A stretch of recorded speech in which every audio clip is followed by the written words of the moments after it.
how materials from equality labs make people more likely to agree with Hitler. I know everyone is familiar with Hitler, a man responsible for the Holocaust, a man responsible for murdering millions of people. He is a byword for evil. But let's see what the study found. So, when the study participants that read the Equality Lab materials were exposed to Hitler's statements with one critical difference, the word Jew was substituted by the word Brahmin. So, when they were exposed to Hitler's statements with the word Brahmin substituting for Jew, they became significantly more likely to endorse his views, endorse his statements. Think about how alarming that is, because Hitler's words quite literally led to the Holocaust. The Holocaust did not come out of a vacuum. It came out of decades and years of the otherizing and caricaturizing of a small minority set of people, which is exactly what we're seeing happen now to Hindus in the West.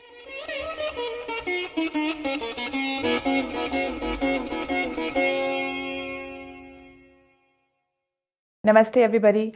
My name is Pushpita Prasad, and I am part of the Coalition of Hindus of North America, also known as KOHNA. KOHNA is a grassroots organization focused on Hindus living in US and Canada, and our goal is to really get Hindus living in these two countries to become grassroots activists, which means speak up for ourselves, make sure Hindu stories, voices are being adequately reflected. One of the big issues KOHNA tackles is the issue of the manufactured caste narrative, which has really taken off like a storm in the Western world over the last 5 years. This is a topic I have spoken on before as well as at Sangam Talks. And this is an issue that has really come to hound our community because caste is a word that is not neutral, at least in the Western context. I know the framework in India is different, but remember, in the Western world, Hindus are a small minority everywhere they live. Yet, caste is seen primarily as an Indian and Hindu issue. And over the past 5 years, a number of laws and policies have been introduced in our universities, a couple of our cities, and even some of the big tech companies that many of you might be working at. This includes IBM, Cisco, Salesforce, Apple, and a few more that we may or may not be aware of, as well as almost 8 to 10 universities in US and Canada. What does the caste policy mean and why is it problematic? Basically, what happens is in the US and Canada, every kind of policy and gender has to be neutral, which means you cannot have the equivalent of creating a special class that is either protected or assumed to be worse than others. So when the word caste is used, it basically singles out Indian Americans and Hindus and presumes them to be more discriminatory, more hierarchical, and more likely to oppress than every other community that lives in the US and Canada. Obviously, this is a very sort of discriminatory setup that is being put into place, effectively turning us into second-class citizens. Some of you and many of you, I hope, are aware of the battle that we waged last year in California against a bill called SB403, which would have actually made this into law. We prevailed in that fight because the governor of California agreed with us that any kind of caste discrimination is already protected under existing laws in the US and Canada. So if you have been discriminated on the basis of caste, you can go file a complaint with your HR if you're in a company, with your Title IX administrators in a university, or with the police or the law, file a lawsuit, etc. So there is no need for another law that singles us out and really puts a bullet on the back of Hindu Americans and Indian Americans. So today, I want to talk to you guys about a brand new research that came out just weeks ago. It was released on November 2024. And we are calling this a breakthrough study because it's from two very reputed organizations that are part of Rutgers University. It's the Rutgers Social Perception Lab and Network Contagion Research Institute. And this is a scientific study that sort of studied and analyzed and found very shocking evidence of the harm that happens to Indian Americans and Hindus and South Asians living in the US, Canada, when the people are exposed to the materials that are now being provided under the caste trainings And remember the policies and places that I just talked about, the universities and the companies that have passed caste protections, they will then go ahead and offer caste trainings, basically telling mainstream Americans how to think about caste, what might be happening.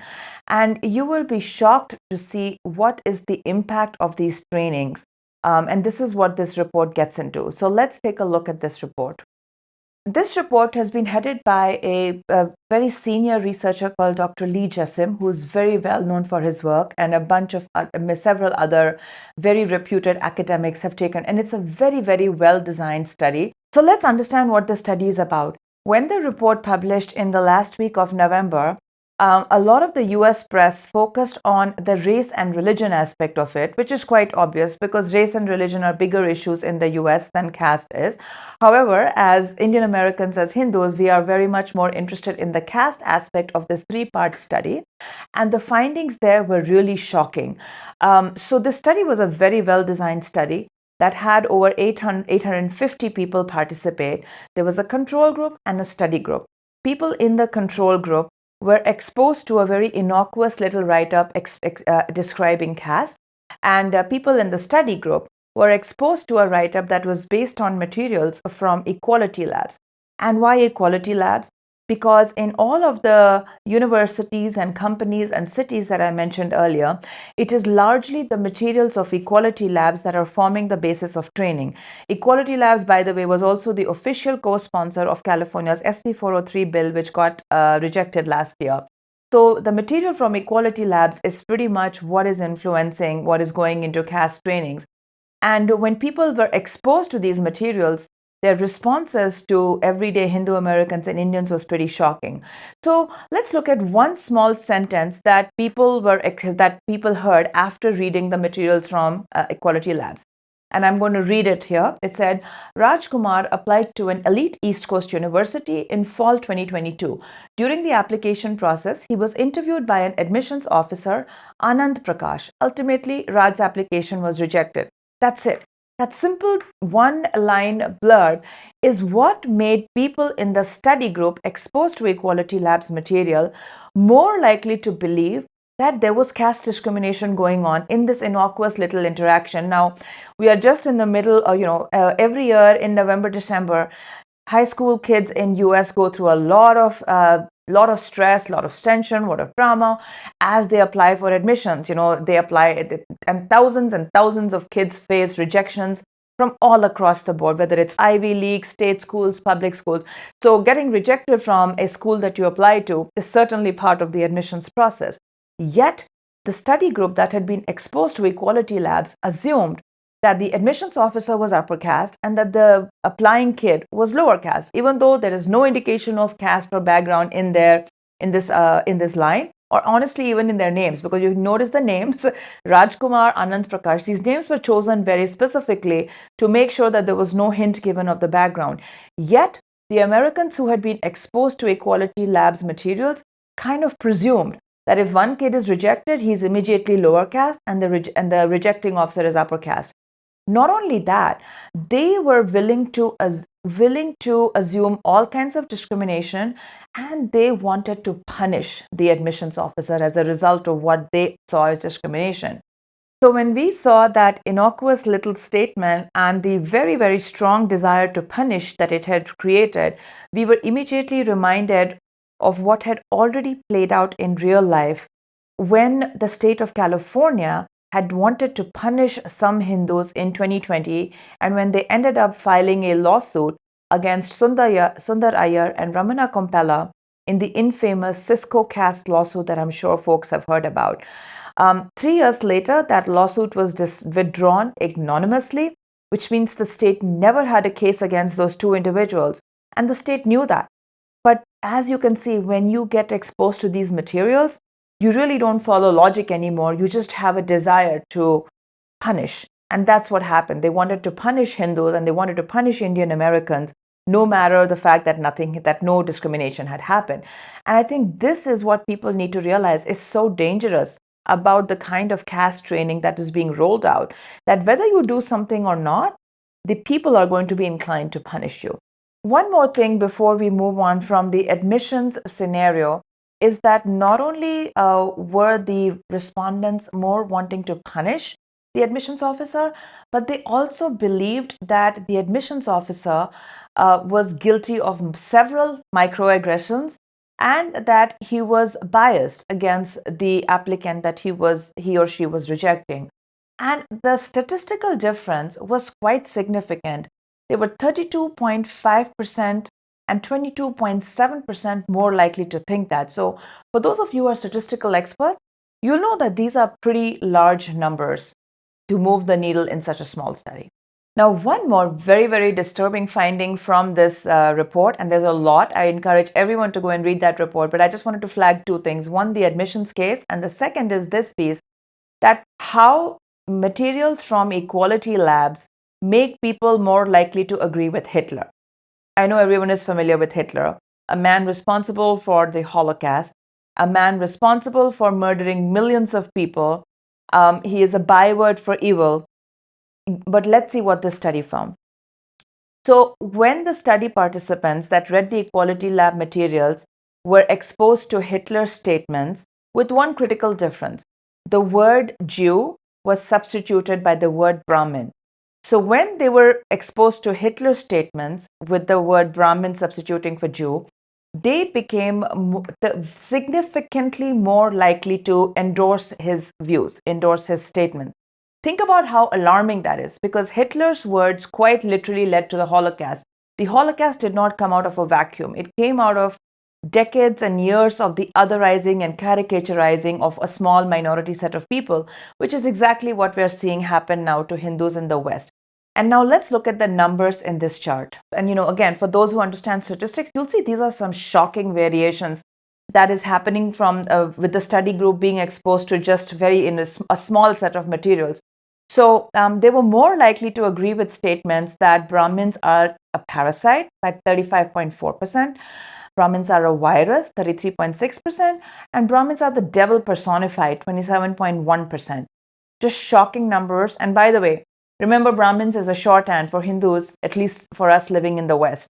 So think about it. This is quite literally hate being mainstreamed against a small minority group that lives in the US under the cover of building inclusion and diversity. How more dangerous can things get, right?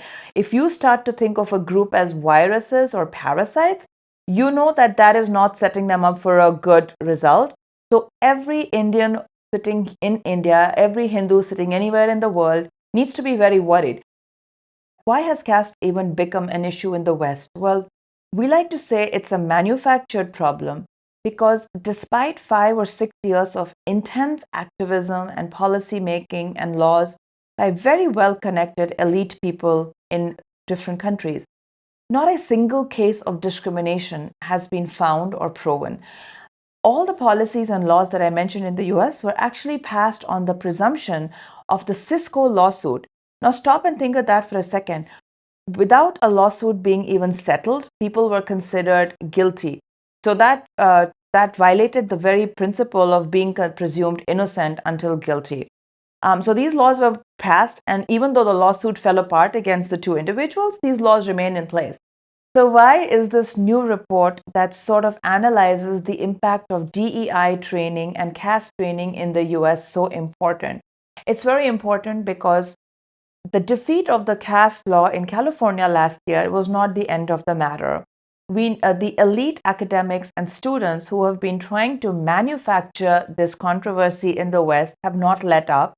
In August of 2024, Professor Audrey Truschke, known very well to Hindu people for her extreme anti-Hindu views, published the findings of what she called were a task force on caste in Rutgers. Funnily enough, they could not find any data around discrimination on campus, but that didn't stop them. They said, because they didn't find data, they still wanted money to go find discrimination. And we fully expect them to be launching very soon a push to make caste a protected category on Rutgers. Now, please remember what the report from NCRI and the Rutgers Perception Lab found. It found that exposure to this kind of training is more likely to make people think of Hindus as viruses, parasites, and the devil personified. So everyone needs to remember this is not a victimless, feel good issue, right? Where you're like, oh, let's just pass another category. How does it matter? Which is a question that comes up a lot. It does matter because the more you build these kinds of policies, the more you build these kinds of trainings, the more hate you're creating against a small minority that is already extremely misunderstood in the places that it lives in. So let's stop and pause and make sure that good intent is not used to drive hate against a small minority. I know I'm talking a lot of pretty academic stuff, and that's only because this movement has come largely out of academia. This movement has been manufactured. All these claims of caste discrimination in the US and Canada have largely been manufactured and created out of academics sitting in their privileged ivy towers and saying a lot of statements and basically silencing students and other people who disagree with them. And the problem is we feel this is, a lot of us get caught up in this is an Indian on Indian issue. But do remember, when policies are passed, when laws are created, it starts to impact everybody. And, as a result of these caste policies and discussions and the media narrative that has been created, a lot of Americans who had no idea about India, about Hindus, about caste, now feel that they are all experts in the topic based on this fake misinformation. And that is why the NCRI study is so important, because it looks at what happens to people exposed to this material, people who have no real understanding, no real exposure to the issue of caste in itself. They are just going off what they're reading in the popular narrative and what they're being exposed to in these trainings. So keep that in mind. This is not about Indians in India. This is about Americans in America and their views of Hindus and Indian Americans in US, Canada, UK, and other parts of the Western world. I think that's very important context to have.